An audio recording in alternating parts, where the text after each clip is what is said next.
پاکستان کتنا کمزور ہو گیا، پاکستان معیشت کہاں پر پہنچ گئی ہے، اور اگر یہ پہنچ گئی صرف ایک آپ فرد واحد کی وجہ سے ہوا ہے، یہ کسی نے کوئی بڑا نہیں کیا، یہ ووٹ آف نو کانفیڈنس آپ نے کروایا۔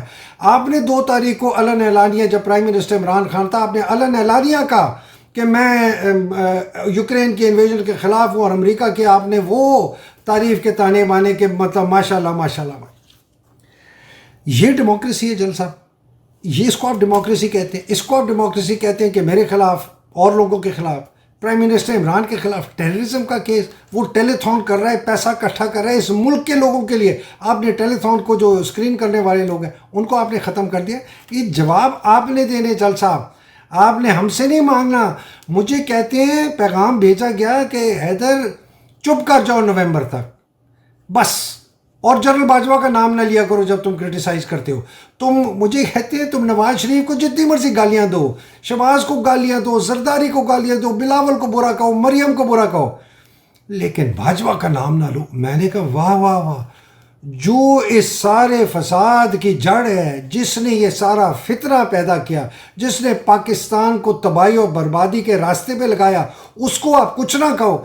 باقی جو اس نے چھوٹے ٹٹپنجی لا کے بٹھا دی، جو لوٹ مار کا بھی کر رہے ہیں اور کرتے رہیں گے جب تک ان کو وہ فارغ نہیں ہوں گے، ان کو کہتے رہو، ان کو گالیاں دو۔ ماشاءاللہ ماشاءاللہ۔ یہ ڈیموکریسی نہیں ہے جل صاحب، یہ آپ نے پاکستان کو جو ہے نا 20 25 30 40 سال پیچھے پھینک دیا۔ پتہ نہیں اس سے زخم جو ہے کب یہ اس کے ہیل ہوں گے۔ پی ٹی اے پہ pressure, P T A notice کہتا ہے کہ جی وی پی این، یہ ورچوئل پرائیویٹ نیٹ ورک کہتے ہیں، جس سے لوگ اگر کوئی بلاک ہے یوٹیوب فلانا وہ دیکھ سکتے، وہ کہتے ہیں جی آپ اپنی وی پی این رجسٹر کرائیں۔ یہ تو اسٹالنسٹ رشیا، نازی جرمنی، مودی کا انڈیا، یہ تو اس قسم کے، یہ عراق، یہ صدام والا، سواق ایران والا، یہ تو وہاں کی باتیں ہیں، کچھ نہیں کر سکتے، کچھ نہیں بول سکتے، چپ رہو۔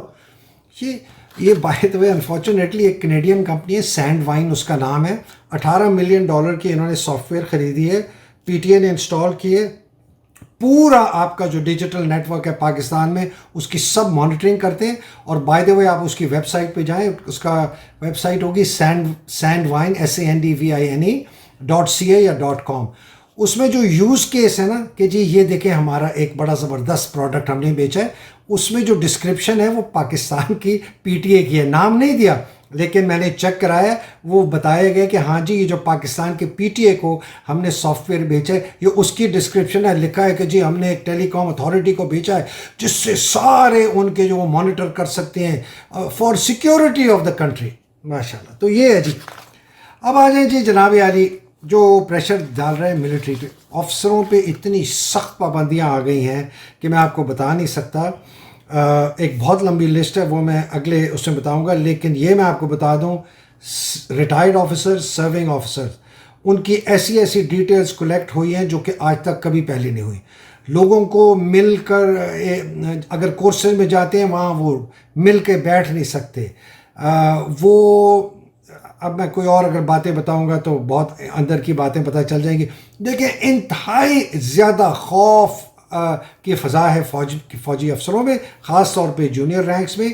اور یہ بھی میں بتا دوں جنرل باجوہ کو، اگر ان کو کوئی سیکیورٹی رپورٹ میں نہیں بتاتا، کہ 90% سے زیادہ فوج آپ سے انتہائی نفرت کرتی ہے، اور آپ اپنا خیال رکھیں، یہ میں آپ کو بتا رہا ہوں۔ گئے ہوئے ہیں، سنا ہے امریکہ، پتہ نہیں کیا لے کے آتے ہیں، میرا نہیں خیال امریکہ ان کو سپورٹ کریں گے، کیا ہوگا۔ اچھا جی، عمران صاحب کا جو یہ انٹرویو تھا کامران خان کو، انہوں نے اپنی خیر ثوابدید میں دیا۔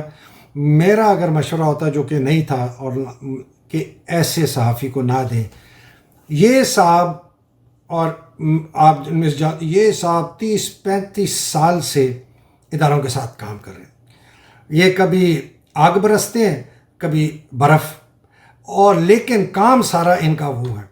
اس پورے انٹرویو کا ایک مقصد تھا کہ کسی طریقے سے عمران صاحب کے منہ سے یہ نکلوا دیں کہ میں ایکسٹینشن دے رہا ہوں، لیکن عمران ان کا بھی پردادا ہے، وہ بھی سمجھ رہا تھا یہ کیا کر رہا ہے۔ اس بندے نے 25-30 منٹ عمران صاحب بتائیں تو ذرا، نہیں لیکن کچھ بات تو بتائیں، اچھا تو پھر آپ یہ کہہ رہے ہیں، اور خود اب بولے، اور وہ کہہ رہے ہیں دیکھیں کامران صاحب میں آپ سے کہہ رہا ہوں جب تک الیکشن کی بات نہیں ہوگی. اور کیا انہوں نے اس کو سپن کیا, اور کیا انٹرویو شائع ہونے سے پہلے جو ٹیزرز دیے اس کو سپن کیا کہ سارے بکے ہوئے صحافی بس وہ 1.5-2 گھنٹے وہ وہی بکواس کرتے رہے جو ان صاحب نے بکی تھی. یہ بہت ہی خطرناک صحافی ہیں. یہ ظاہر کرتے ہیں کہ یہ بہت زبردست صحافی ہیں. یہ صحافی ضرور زبردست ہوں گے لیکن یہ صحافی بکے ہوئے صحافی ہیں, یہ بھی میں بتا دوں. میرا یہ دس از مائی, آپ وہ جو مرضی کہہ دیں, یہ میرا تجزیہ ہے. تو عمران خان صاحب خیال کرا کریں کس کو انٹرویو دیا کریں, یہ آپ کو پھنسانے کے چکر میں ہے. ای سی پی نے بھی نوٹس دے دیا اس کو, فواد چودھری نے اٹھا کے ٹھڈے سے پرا مارا کہ تم ہوتے کون ہو, تمہاری تو اہلیت ہی نہیں ہے یہ دینے کی, تمہارے پاس تو قانونی جواز نہیں ہے, تمہارے پاس کانسٹیٹیوشنل جواز نہیں ہے, تمہارے پاس کسی قسم کا جواز نہیں ہے. بس آخر میں چھوٹی سی بات کر کے جانا چاہتا ہوں, اور یہ میں بتانا چاہتا ہوں جنرل باجوہ صاحب کے لیے. جنرل باجوہ صاحب, آپ نے جو اوتھ لیا تھا, آپ نے کہا تھا میں آئین کا دفاع کروں گا, آپ کی اور آپ کی فوج نے, ہماری فوج نے آئین کا دفاع کروں گا, اس ملک کا دفاع کروں گا, میں سیاست میں حصہ نہیں لوں گا, اور میں قانونی جو احکامات ہیں وہ مانوں گا, اور ان احکامات میں اگر مجھے کہیں کہا جانے کے لیے میں جاؤں گا. ان 4 احکامات کے آپ نے 7 چاروں کی خلاف ورزی کی ہے. آپ نے آئین کی بھی خلاف ورزی کی, آپ نے اپنے اوتھ کی خلاف ورزی کی, آپ نے پاکستان کی سیکیورٹی کو داؤ پہ لگا دیا, تو آپ نے پاکستان کا دفاع نہیں کیا. آپ سیاست میں بہت مبتلا ہیں, آپ بھی اور آپ کے پیچھے جتنے لوگ تھے جو اور ابھی بھی مبتلا ہیں, اور آپ غیر قانونی احکام دے رہے ہیں, اور آپ کے ماتحت لوگ غیر قانونی احکام مان رہے ہیں. یہ میں پھر سے وارن کرتا ہوں, میں وارن کرنے والا آپ کو وہ وارننگ دے رہا ہوں آپ کی بہتری کے لیے. یہ یاد رکھیں جنرل باجوہ صاحب, جب یہ پیریڈ گزرے گا نا, آپ کو پتہ ہے کہ سب سے آگے کون ہوگا آپ کو پھنسانے میں؟ عمران نہیں ہوگا, میرے جیسے لوگ نہیں ہوں گے, نواز شریف ہوگا. نواز شریف نے ابھی 1.5 مہینہ پہلے کھلی گیدرنگ میں کہا کہ سارے فساد کی جڑ باجوہ ہے, میں باجوہ کو کبھی بھی نہیں چھوڑوں گا, آپ جتنی مرضی اس کے منتے ترلے کر لیں, یہ سارا رجیم چینج بھی اگر آپ نے اس کو منانے کے لیے کیا ہے, جو مرضی کر لیں, وہ آپ کو نہیں چھوڑے گا. اس کے غصے سے ڈریں, اس کا غصہ شر کا غصہ ہے, اس کے غصے سے ڈریں. باقی جو قانونی کارروائی آپ کے خلاف ہوگی اور باقیوں کے خلاف ہوگی, جب یہ دور گزر جائے گا وہ قانون دیکھے گا کہ آپ نے واقعی یہ کانسپریسی کی پوری. یہ ڈونلڈ لو کی جہاں سے یہ لیٹر آیا اور یہ بات ہوئی, اس کے تانے بانے پیچھے جانے جائیں گے. آپ سے پوچھا جائے گا آپ نے کیا احکامات دیے, آپ کے ڈی جی ایس آئی سے پوچھا جائے گا بھائی تم نے سیکٹر کمانڈرز کو کیا حکم دیا, آپ سے پوچھا جائے گا آپ نے ڈی جی سی کو کیا کیا. آپ کے فادر ان لا انشاءاللہ تعالیٰ ضرور ان کو لمبی زندگی دے, ان سے پوچھیں گے تم ڈائریکٹ آرڈرز اس کو دیتے تھے, اس بندے سے پوچھیں گے تمہیں دیتے تھے, اس نے اگر جان بچانی ہوگی وہ کہے گا ہاں جی یہ مجھے دیتے تھے. وہ وعدہ معاف گواہ, بار بار کہہ رہا ہوں, خیبر سے لے کر کراچی تک وعدہ معاف گواہ ہوں گے.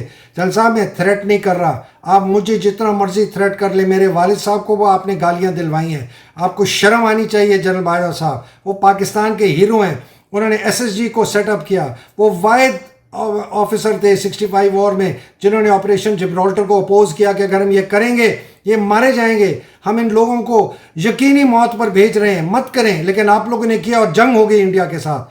وہ اس آدمی کے خلاف جو کہ ابھی انتقال کر چکے ہیں 7 سال, ان کے خلاف غلاظت بکواس بکوا رہے ہیں آپ اپنے آئی ایس پی آر کے تھرو. شرم آنی چاہیے جنرل باجوہ صاحب. وہ تو میری ذات کی بات ہے, اس پہ میں زیادہ نہیں جاتا, لیکن جو آپ نے قوم کے ساتھ کیا ہے, جو آپ نے اس قوم کے ساتھ غداری کی ہے, آپ کو نہیں معاف کیا جائے گا. یہ دن میں دیکھوں یا نہ دیکھوں, انشاءاللہ پاکستان یہ دن ضرور دیکھے گا. آپ اور آپ کے ساتھ جن لوگوں نے یہ حرکت کی ہے اور جن لوگوں نے آپ کی مدد کی ہے, ان کو کیفر کردار پہنچایا جائے گا. ناظرین اس وقت تک اتنا, اجازت دیجیے, اگلی نشست میں پھر ملاقات ہوگی. اللہ سبحانہ تعالیٰ آپ سب کو اپنے حفظ و امان میں رکھے. اللہ سبحانہ تعالیٰ پاکستان کو بھی اپنے حفظ و امان میں رکھے. پاکستان زندہ باد, پاکستان پائندہ باد. الہی آمین. خدا حافظ. السلام علیکم.